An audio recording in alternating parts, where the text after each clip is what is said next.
అండి. Welcome to Jabardasth tips. Gulab jamun అందరికీ చాలా చాలా ఇష్టమైన స్వీట్.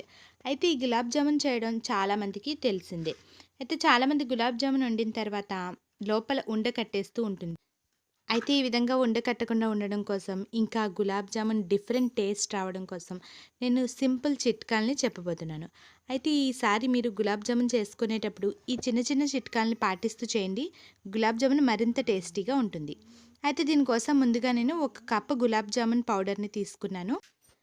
అలాగే ఒక స్పూను మైదా, ఒక స్పూను కార్న్‌ఫ్లోర్ పిండిని తీసుకున్నాను. దీన్నంతటిని బాగా కలుపుకోవాలి. పాలతో కానీ లేదా నీళ్ళతో కానీ ఈ విధంగా కలుపుకొని పక్కన పెట్టుకోవాలి.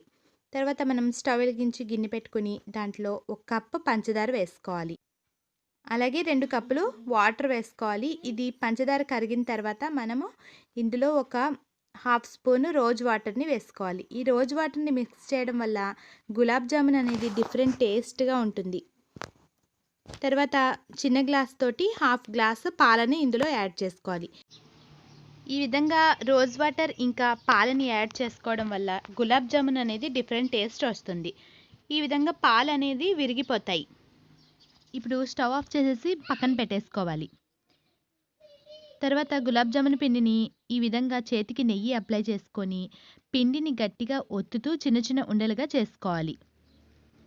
ఈ విధంగా చేసుకున్న తర్వాత స్టవ్ మీద బాండీ పెట్టుకొని ఆయిల్ వేసుకొని, ఆయిల్ వేడైన తర్వాత స్టవ్ సిమ్లో పెట్టుకొని గులాబ్ జామున్లను వేసుకొని బ్రౌన్ కలర్ వచ్చేంత వరకు వేయించుకోవాలి. ఈ ప్రాసెస్ అంతా సిమ్లో పెట్టే చేసుకోవాలి.